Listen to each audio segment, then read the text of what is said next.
viewers, Insomnia from UnrealTek.net, a division of BlenderTek.com with you again. And one of my frequent viewers requested, let's add some simple suspension to our physics-based car using, well, physics constraints, as that's what we're limited to in blueprints more or less. So today we will look at two different ways to add suspension and use physics constraints to create basic suspension for the rear wheels and then test it out. So open your project and remember, create your way. So as you can see, for my testing, I've lifted the car up so we can actually see it, and I've now added axles to the rear wheels. And so at the end of today's video, this will be our initial setup. We will have independent suspension for the wheels, so you won't get any HUD telemetry since it's a different pond. You will notice when I go over bumps that there is independent suspension on the rear wheels. As you can see, they have their amount of travel, and it also pushes the body up. So there is physics happening. You will also notice that this thing is gonna turn and roll over much easier because now its center of mass is a lot higher, but now because also, as you can see right there, the axle can twist in the x-axis, I guess. So that's what an anti-roll bar it tries to eliminate. We will get there eventually, but we'll also be coding our own suspension. So let's get to this point with our BP Simple Car. So what I'm going to do is I'm going to delete this one, and I'm going to bring BP Simple Car back in. So this is where we left off last time. I'm going to auto possess player 0. So yeah, last time we just had our simple little car, and we were able to drive around. And we made a torque curve so I can let off and less torque, and accelerate and I get more torque. My acceleration factor is actually pretty quick, but yeah. And then we had where we could get on two wheels and flip over. We also added in the camera switching, so we had the internal view. So let's work on our suspension. So let's open up BP Simple Car and let's look at how we can add suspension. Let's go into our viewport. So like I said, we're obviously going to need axles. So let's take everything and do the exact same thing I did. Since this car is not very, it doesn't show you the suspension. It's got the fender, whatever you want to call it. Let's move everything down. So let's select everything except for the cameras, since they need to be moved manually. And let's move them 50 units down. So let's go to -100. They should all have the exact same transform. So yeah, let's go to -100. And like I said, this will change your center of mass drastically. It will now be much higher and you'll be much more prone to rolling. And the spring arm and external cam can stay the same, and the cab cam should stay the same since it's relative to the body. So yeah, we're gonna need to set up axles for the body, and I'll show you why very quickly. If we just went to our wheel rear and right left and set linear Z motion. Now linear Z motion, that is moving the wheel up and down. That's what that is allowing. So if we were to take those physics constraints, like I said, and limit the linear Z motion, if we set it free, then it's just gonna flop down. But if we limit it, and we limit it to the value that I'm using, which is 37.5, which is the radius of the wheel. So you can see the little green debug lines. If I make it 39 or so, you'll see it a little bit better. It goes just to the edge of the wheel, or just, in this case, at 39, just above. But if we go 37.5 with our wheels having that radius, it gives us one wheel radius for suspension travel. Now you can use less or more depending, but that's just a general good go-to value. If we do that, and we also turn on a linear position drive and check off along the Z-axis to 0. Basically what this is doing is it's saying, take this constraint and try to move it back to the 0 point with this much strength, and the strength is going to be 50 units. So this is the result that we get. It works, but you can see the rear wheels are pushing back and forth, and when we go into gear and try to drive, as you can see, they start moving back and forth, and we can move forward when we get enough torque. But as you can see, they start to do this weird spinning thing, and physics starts freaking out. Now it does drive, but the suspension forces, technically, I believe the linear position strength here just is not enough. I believe if we cranked it up, it might work.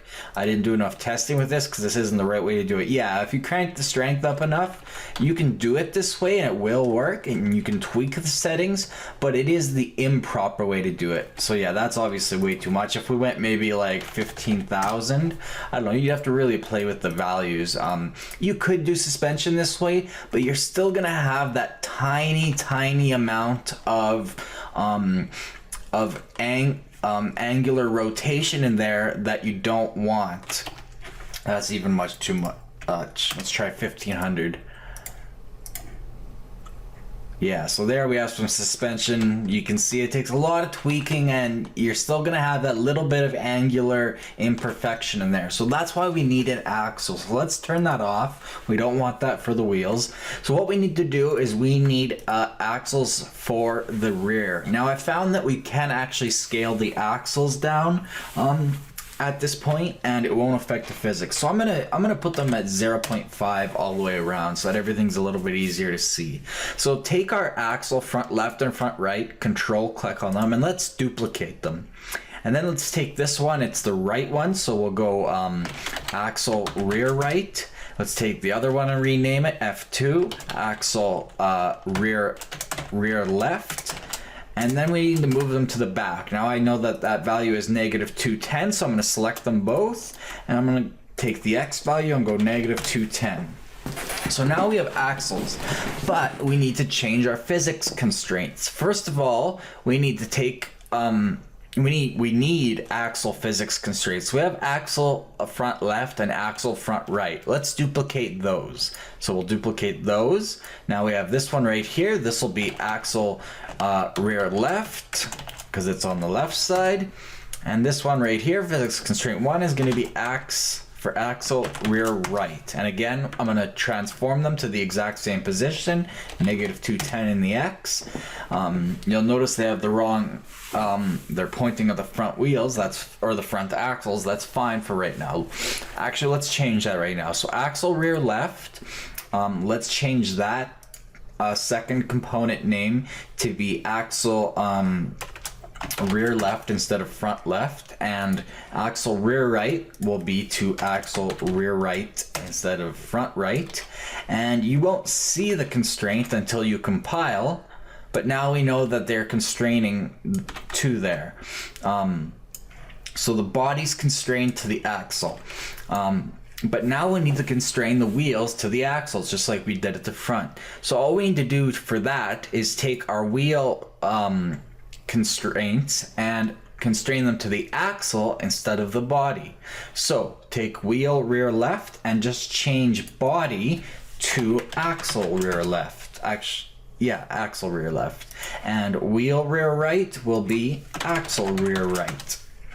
Now if we hit compile and save and play, I forgot to turn off. That should be locked. I turned off the position drive. I forgot to relock the linear Z motion. Make sure you do that. You will notice that with this setup, everything works exactly the same. We still have our car, it still rolls. I need to make that length a bit shorter. And when we put it in idle or in first gear and accelerate, it still drives. So it works exactly the same. Still rear wheel drive, still hard to steer, and it's still going to flip over at speed, in this case a much lower speed because its center of mass is so much higher. So let's get our suspension set up. Like I said, I'm gonna take that spring arm, I'm gonna make it a little bit shorter. It's quite long. I think I'm gonna go maybe 500. Oh, you know what it is? It's the camera has a extra X on it. That's what was throwing me off. So I'm gonna set that back to 900. Compile, save, play. That's much better. That's perfect. Okay, awesome. Alrighty, so what we need to do now is take our rear axles, so our axle rear left and rear right, and we need to give them, I'm going to show you two ways to do the suspension. You saw the suspension we did in the beginning, so I'm going to show you how to do that really quick. So that's very easy. All we do is we limit the linear Z motion, and we're going to limit it to 37.5. So you can see the green debug line at the bottom there. So that's its amount of travel. Now if we compile and save and play, you'll notice that it sinks. We can still drive, it works, but we have no suspension springiness, we have no strength. It just immediately sinks. The weight, if you turned off the weight of the body and the axles, it might not so much, but we have no springiness. It's just limited to that much. So what we need to do is turn on the linear position drive. So enable that check mark, and the strength of 50 will start there. Basically, you can see spring to apply to the 4. There's a little spelling mistake for you guys to submit there. Spring to apply to the linear drive. So we're gonna apply that springiness, that spring force, to the Z-axis. So check off the Z-axis and make sure it's set to 0, because what we're saying there, like I said, basically if the wheel's 37.5 units up, let's say that's 37.5 units up, put 50 force to try to put it back to 0 is what that's doing. So if we compile and save now and play, as you can see, we have a little bit of suspension now. If we go over our bump here,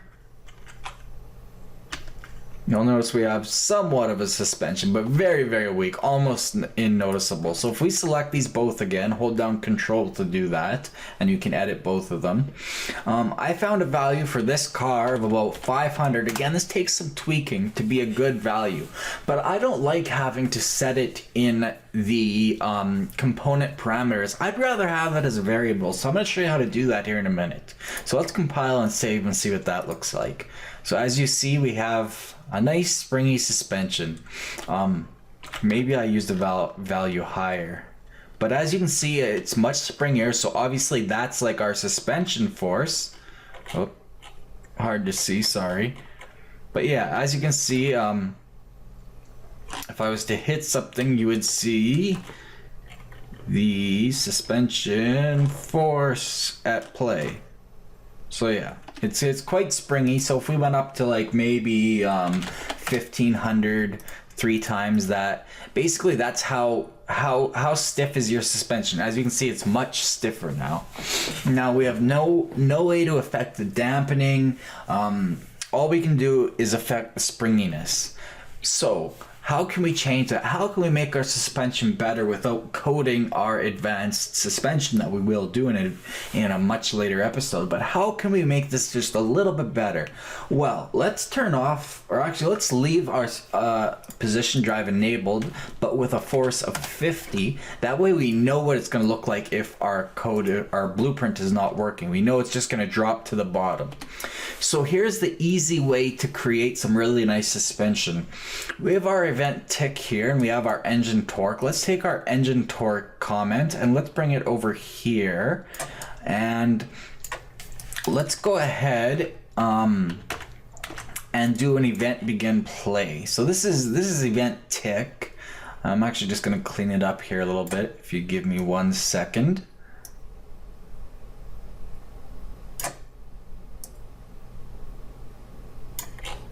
So I'm going to comment this and just go, not engine tech, event tick.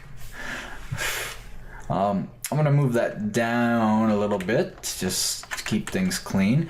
Let's go above it and hold down P and click if you haven't edited your settings or that config file to give a different node for that. We want an event begin play. So on the very first frame, we want to set some parameters. So we want axle rear left and axle rear right. We want to set some parameters. What parameters do we want to set? Well, we've already limited the linear Z motion. That's fine. We're happy with that amount. We don't need to, or we don't want to set that to a variable yet. We want a linear motor linear position drive though. It's enabled. It's set to the Z-axis. That's perfectly fine. But we want to set the linear position strength. So let's search for that. Let's drag off our physics constraint. Let's go linear position. You see that we can set linear position drive. Okay, so we can set an axis. Well, we might as well set it here in code just because it's always better to do that. So we can do that. That's great and all, but I didn't see a strength in there. Let's look again. So we are looking for linear position. We have linear position target. Well, we already have our vector target. That's 0, 0, 0. So we can leave that since we've already checked that off to be 0, and we only want it 0 in the Z, so we want to leave that alone. There's no linear position strength. It's hiding on us. What we need to do, I'm just going to rewrite this for cleanliness. What it's hiding under is set linear drive params. Now, as of 4.10.1, Epic Games has not exposed all physics constraint parameters to blueprints. There's, I think, about 6 or 7 missing, and that's one that is either missing completely or is kind of hiding in this one, which doesn't, if you look at it, we have position target, position strength, and on or off Boolean, but all we have here is 3 floats, so it kind of confuses a person. You have to play with it. Luckily, I've done the testing. I know exactly what we need. In Spring is equal to linear position strength. So if we set that to our value 1500 and set it on both of them, so we're enabling the drive Z. We don't even need to do that. I'm just going to disconnect that just to show that we don't need to do that since we've already enabled it in our constraint. But remember, whoops, let me undo that. We set this to 50, so we know that it's just going to sync if this doesn't work. So let's test it out and see what happens. As you'll see, we have the suspension that we had before. So that is setting our springiness value through a variable that we can drive now. So as you see, we have our independent suspension and the same as before. And there is this other, you have a force limit, that's the max force. We want unlimited force, so just 0. And we have dampening. I've played with it. I haven't really found anything. Like, I've tried crazy values, 25,000 for example. I haven't quite figured out exactly what it does yet. But you guys are free to tell me exactly what that might do. It looks like it might make it extend out faster. I have no idea. So that's why I'm just leaving that at 0. But that spring rate we can now promote to a variable, and we can call this suspension spring strength. And I'm just gonna go rear since we're only doing rear for right now. So we can set that to a value, which is 1500, and now we can set that as a variable at any time. Right now it's on event begin play, so we would have to set that beforehand if we wanted to change it, but either way we can now drive that if we wanted to. So what makes this even better is I'm going to change this to rear left, and I'm going to split these for the first time ever. So this is going to go to rear left, and I'm going to do this again for rear right. And for those of you that haven't caught on yet, remember the anti-roll bar. This is the beginnings of the anti-roll bar. This allows us to apply non-linear suspension strength. So to the right, I'm going to set linear drive parameters, and I'm gonna promote that to a variable, which I'm going to call, I'm just going to go sus for suspension, because once we get to blueprinting our own motor and transmission and suspension and wheel colliders and traces and forces, it's going to get very, very complex. We're going to have dozens and dozens of variables. We already have a dozen variables and we only have a basic car. Sus spring strength rear, I'm just going to go rear right, RR. And I'm going to go sus spring strength rear left. So there we have rear right and rear left. And I'm quite happy with that.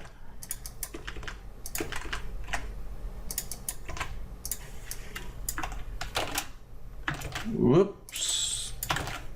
Okay, maybe not. That's weird. So we'll put that over there, we'll bring this over here, it's gonna do its weird thing. So we'll just, there we go, that'll work. So yeah, there we go. We can now set it independently. So if we were to, we have to compile first.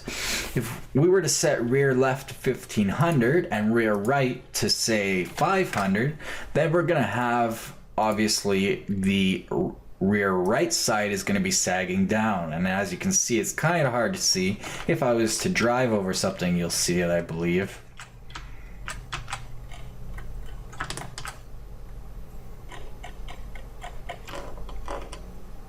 Yeah, so as you can see, the rear side sagging down. Actually, 500 I found was a good value to really show off the suspension. But if I set that to 50, it's really going to sag over to that one side. I think I might up that a little bit. I'm gonna go back to like 1200. Are we even doing collision tests? Yeah, okay.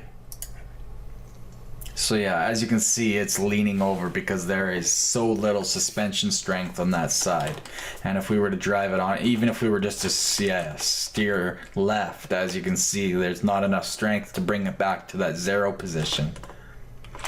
So we now have independent rear suspension with independent spring strengths. So I'm even going to comment that because I find that very important. Handles rear independent soft suspension with independent spring strengths. So like I said, that's very important. What we'll be able to do is we'll be able to move this into a function. I want to functionize all of this because this is just a mess in my opinion. For example, let's take this set engine torque and get engine torque and engine torque RPM, get float value, right click, collapse the function called set engine torque. Simple. Let's collapse that to a function because that was just ugly. And then we can set current velocity. Let's collapse that to a function. Get current velocity. That could actually even probably be a pure function almost. And I'm not gonna bring this all into a function. I guess we could technically. We could, it's just going to be ugly is all. We can right click, collapse the function, and we could call this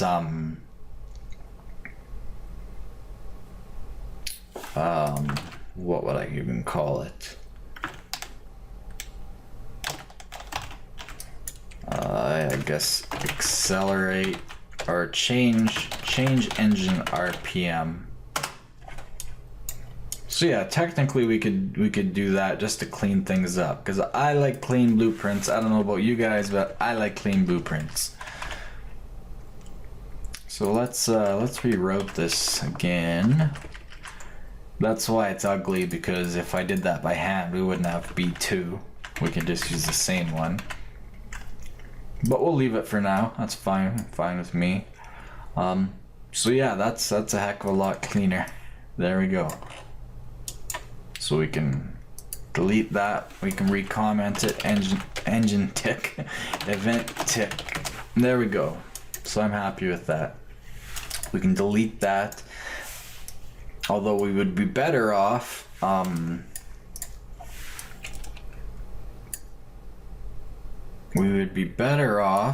putting both of those in there. Let's do a little reroute here.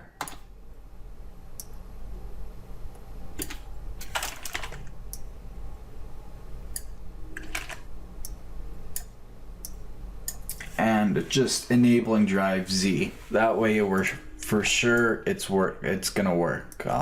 The first frame that's gonna get set. So if we accidentally uncheck it, it's all handled in the blueprint. So we're good as gold. So and set 0 point, or sets drive to Z axis. And I'd be even happier actually. Let's set linear drive target velocity, linear position target. We can set that to, and that would make me even happier, because then we can change where it's gonna apply the force to if we wanted. So I'm gonna promote that to a variable, which I'm gonna call suspension 0 point rear. We're gonna compile that and it'll just be 0, 0, 0. So we can test that one last time to make sure it's working. Let's just reroute this for cleanliness. Sets drive to Z axis and sets rear suspension 0 point. Compile, save everything, play, and then maybe it is, oh right, because we set that differently. We're gonna set that back to, let's go 750. I'm gonna go 750 on both of them. Compile, save, see how that looks. So yeah, it's working just fine. We have a perfectly good little suspension. In a later episode, we'll add it to the front part, because remember, you can only have one axis on the axle or on the wheel, otherwise it gets floppy. It even gets a little floppy here, but I don't have my physics sub-stepping up, so that could be that too. It's actually pretty stable. Anyways, so what we can do now is we can take this comment and all these, and we can functionize this. So we can collapse to function, which we can call set suspension. We'll go set rear suspension parameters. Now these are all technically pure functions, even though they're not being executed as pure functions, are being called as pure functions since they really can't. But eventually, once we start doing front suspension, we can start driving some values right into the functions. Right now it's just encapsulated basically. It just goes in, sets all that, and returns. It doesn't even need the return node actually. But yeah, so set, we'll go event, begin play, set up rear suspension parameters. Even though parameters. Alrighty, so that's nice and clean and everything's working well. I need to clean this up. Yeah, I'm quite happy with that. So we have suspension. So next time I think I'm gonna add some front suspension, and then I want to get to making a gearbox and a better engine or motor, if you will. Let's see what this looks like with everything brought back up to its regular -50 now. Let's see how everything looks and acts. That's one thing I didn't do actually. So compile, save, play. So it's definitely a lowrider, so you definitely need a bit more strength in there. But by all means, this will be very stable. As you can see, it's very springy and it wants to roll. It's only the collision that's stopping it. But hey, at least it's not flipping over. We're doing 3 wheels. Awesome. So there you go. It's working. I like it. That's cool. So yeah, next time we'll do it to the front, and it's all gonna get scrapped in the end when we do our own custom stuff. But hey, that's pretty cool. People say you can't make cars work in Unreal with enough work. Here's proof that you can. So yeah, I'm gonna leave it off there. So thanks again for watching, and we'll be getting to some more advanced stuff, I promise. Let me know what you want to see next. Otherwise, we'll do the front suspension and then maybe the roll bar, anti-roll bars after that. So yeah, let me know what you want to see next. So if you learned something, please like this video, subscribe to the channel as well. We take donations at paypal.me/BlenderTek. If you dislike this video, please tell us why. So we'll see you next time, and remember, create your way.